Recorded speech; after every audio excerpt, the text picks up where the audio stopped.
Dear viewers, आप सभी को मेरा प्यार भरा नमस्कार। Today we will discuss how to write a good article. हम कैसे एक गुड आर्टिकल लिखेंगे, समझ रहे हैं ना। तो मैं सोचा कि मैं मेरा एक्सपीरियंस आप लोगों के साथ शेयर करूं कि हम एक गुड आर्टिकल कैसे लिखेंगे।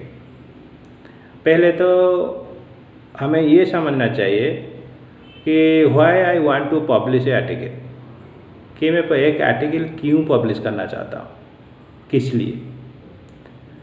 तो मेरे यानी कि हम लोगों के जो दिमाग में ये होना चाहिए कि मैं आर्टिकल क्यों पब्लिश करना चाहता हूँ और किस लिए। क्योंकि मेरा आर्टिकल न्यू है एंड इंटरेस्टिंग है, एंड ये आर्टिकल के ऊपर पहले से कुछ काम नहीं हुआ है। ये मेरा क्या है कि एक great contribution to the society, तो इसीलिए मैं पब्लिश करना चाहता हूँ। एंड इसीलिए पब्लिश करना चाहता हूँ कि मेरा जो टारगेट ऑडियंस है वो सारे एकेडमिशियन है, एंड ये फील्ड पे वो बहुत मैक्सिमम आर्टिकल अवेलेबल नहीं है। इसीलिए ये आर्टिकल मैं पब्लिश करना चाहता हूँ, एंड पब्लिश करने के बाद ये आर्टिकल बहुत सारे एकेडमिशियन रेफ़र करेंगे, तो इसीलिए मैं पब्लिश करना चाहता हूँ। समझ रहे हैं ना। तो बिफोर पब्लिश और बिफोर राइटिंग आर्टिकल हमें चाहिए क्या, ये पहले ये हमारे दिमाग में क्लियर होना चाहिए। मैं एक आर्टिकल लिखने से पहले मुझे चाहिए क्या है कि मैं जो आर्टिकल लिखना चाहता हूँ वो कंटेंट के ऊपर मेरा कॉन्फिडेंस होना ज़रूरी है। यानी कि मैं जो कंटेंट डिलीवर करना चाह रहा हूँ, यानी कि सोसाइटी के लिए जो कंट्रीब्यूट करना चाह रहा हूँ, जो आर्टिकल लिखने के लिए जा रहा हूँ, वो कंटेंट के ऊपर मेरा कॉन्फिडेंस होना ज़रूरी है। क्योंकि अगर वो कंटेंट के ऊपर मेरा कॉन्फिडेंस ना हो तो मेरा जो राइटिंग स्टाइल हो या जो इन्फॉर्मेशन मैं डिलीवर दूंगा वो सारे इधर उधर का हो सकता है। तो इसीलिए हम क्या करेंगे, इसीलिए हम पहले वो जो कंटेंट हम फाइनल किए हैं, जो कंटेंट के ऊपर मेरा कॉन्फिडेंस है, मैं पब्लिश करना चाहता हूँ, उसके ऊपर उसके रिलेटेड आर्टिकल मुझे सर्च करना है। यानी कि सर्च स्ट्रैटेजी, मेरा जो सर्च स्ट्रैटेजी है वो बिल्कुल क्लियर होना चाहिए। समझ रहे हैं ना। एंड हम क्या कर सकते हैं, सर्च स्ट्रैटेजी क्लियर होने की वजह से हम जो ऑनलाइन रिसोर्सेस है उसे ब्राउज करेंगे, सर्च करेंगे, and we can take the help of library professionals and librarian also. क्यों? Because they are able to provide exact and accurate article. समझ रहे हैं ना। तो क्या होगा, क्योंकि in this way we can save our time. कभी कभी क्या होता है, फैकल्टी मेंबर ढूंढते रहते हैं आर्टिकल, लेकिन उनके पास टाइम नहीं होता है। समझ रहे हैं ना। तो मेरा कहना है कि एक आर्टिकल लिखने से पहले before writing a good article हमें हमारा जो सर्च स्ट्रैटेजी है वो क्लियर होना ज़रूरी है। कि हम जो ब्राउज करते हैं, एडवांस सर्च इंजन यूज करते हैं, तो ब्राउज करने के टाइम पे हमारा जो we should know our exact need, हमें चाहिए क्या। तो उसी हिसाब से हम वो आर्टिकल सर्च करेंगे, ब्राउज करेंगे, एंड उसे रेफ़र करेंगे। एंड उसके बाद अगर हम 10, 15, 20 आर्टिकल रेफ़र करेंगे तभी हम क्या कर सकते हैं, प्रूव कर सकते हैं या आर्टिकल डिक्लेरेशन दे सकते हैं, this is new and interesting and this is my contribution to the society. समझ रहे हैं ना। तो इसीलिए आपका जो सर्च स्ट्रैटेजी है वो क्लियर होना ज़रूरी है। समझते हैं ना। उसके बाद आप क्या करेंगे, आपका जो सर्च इंजन होने के बाद आपका हो गया, सर्च इंजन यूज़ किए, ब्राउज किए, सब हो गया, लेकिन आप इंफॉर्मेशन गैदर करेंगे। उसके बाद आप ब्राउज करने के बाद इंफॉर्मेशन जो गैदर करेंगे, गैदर करने के लिए क्या आप किस लिए गैदर करेंगे, क्यों इंफॉर्मेशन आप क्यों गैदर करेंगे। बिकॉज फाइंड आउट, हमें ये फाइंड आउट करना है कि व्हाट आई वांट, कि मुझे चाहिए क्या। समझ रहे हैं ना।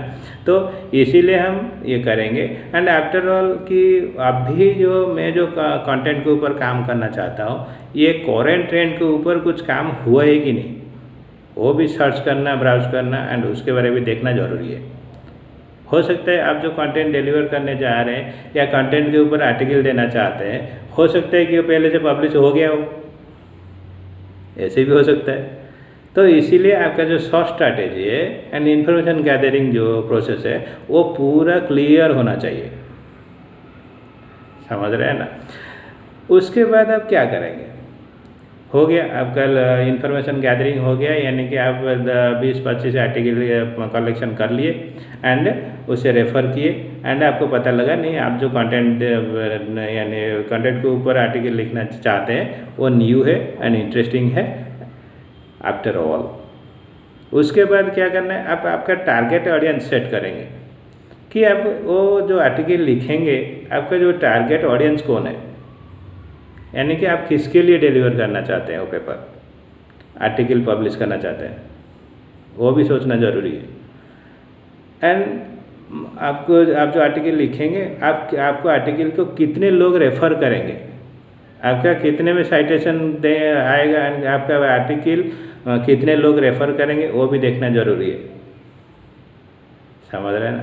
तो ये हो गया आपका जो कि आप लिखने से पहले क्या क्या रेडी करना चाहिए, समझ रहे हैं ना।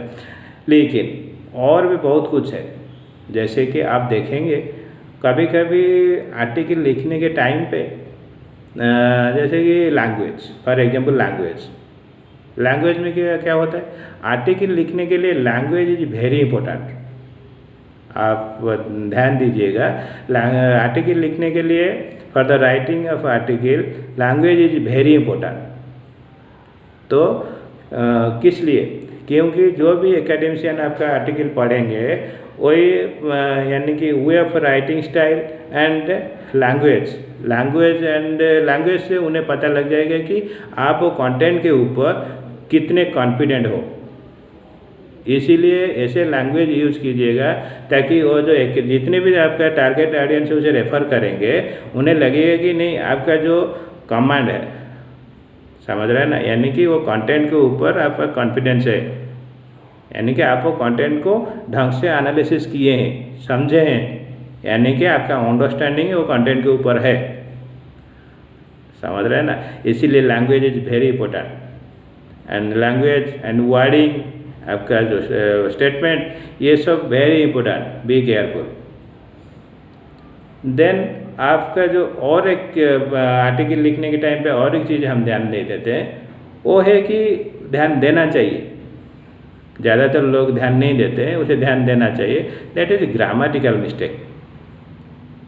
कभी कभी हम बहुत सारे आर्टिकल लिखते हैं, लोग लिखते हैं, लेकिन आप देखेंगे उसमें बहुत सारा ग्रामेटिकल मिस्टेक होता है। कभी कभी मैं अपना ओपिनियन शेयर कर रहा हूँ, ग्रामेटिकल मिस्टेक होने पर क्या होता है कि क्योंकि आप आर्टिकल लिख रहे हैं मतलब वो टारगेट ऑडियंस आपका कौन है, एकेडमिशियन। जब वो पढ़ेंगे उन्हें लगेगा कि आप जो चीज़ें लिखे हैं उसमें बहुत सारे ग्रामेटिकल मिस्टेक है, तो आपका इमेज का क्या होगा। तो इसीलिए मेरा कहना है कि आप सोचिए ग्रामेटिकल मिस्टेक ना हो, समझ रहे हैं ना। आफ्टर दैट आप सोचेंगे कि जैसे कि प्लागरिज्म, आजकल पहले ज़माने में क्या होता था, बहुत सारे लोग किसी का स्टेटमेंट, किसी का वे ऑफ राइटिंग, किसी का वर्डिंग, किसी का इमेजिनेशन एंड किसी का थॉट, ये सारे कॉपी करके और अपने आर्टिकल में डाल के पब्लिश कर देते थे। लेकिन अभी ऐसा होने वाला है नहीं। अभी आप देखेंगे यूजीसी मैंडेटरी कर दिया है प्लागरिज्म चेकिंग एंड आप बिफोर पब्लिकेशन आप डिक्लेरेशन देंगे कि आपका आर्टिकल प्लागरिज्म चेक हो चुका है, समझ रहे हैं ना।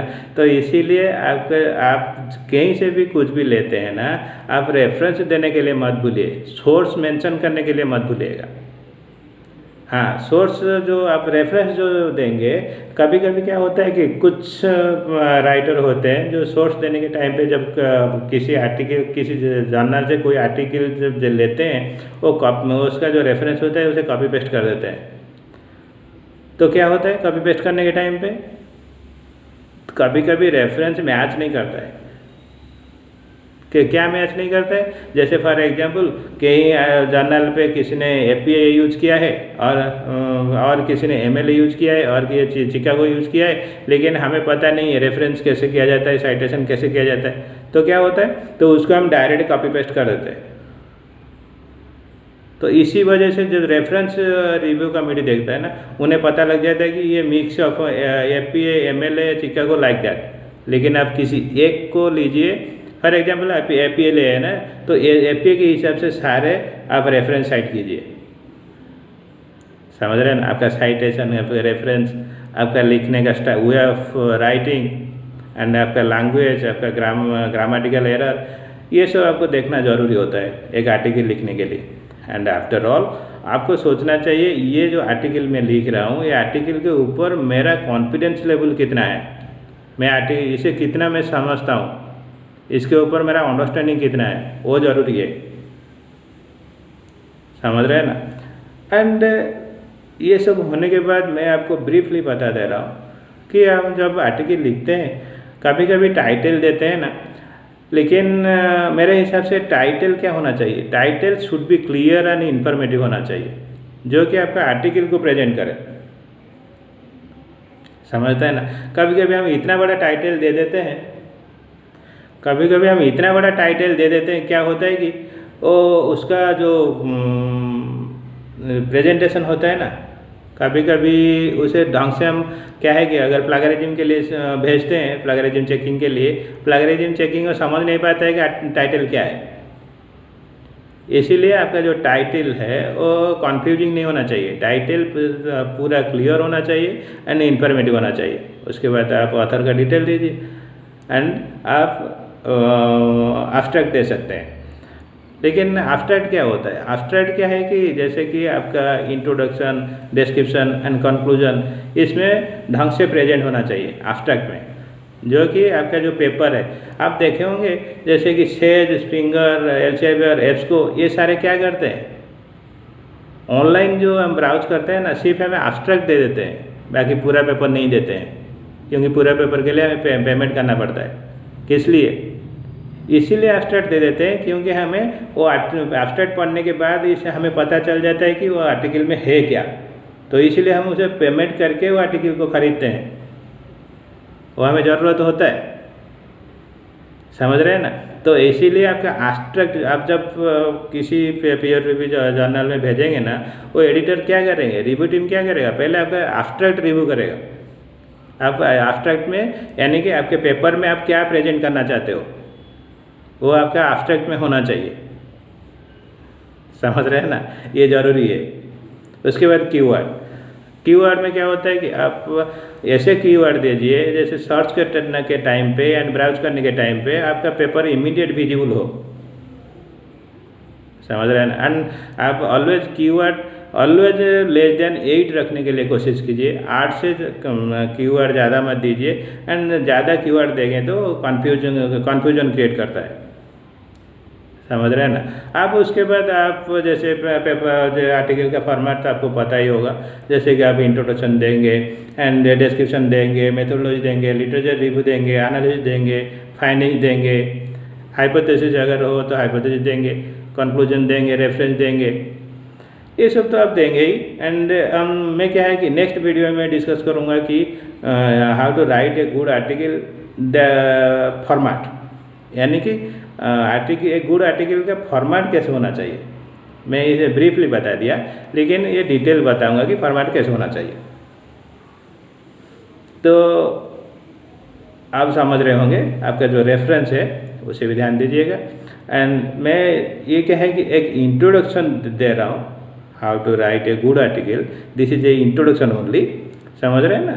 तो नेक्स्ट वीडियो में मैं आऊँगा आर्टिकल के फॉर्मेट, बॉडी फॉर्मेट के साथ। ठीक है, तब तक मुझे विदाई दीजिए। नमस्कार।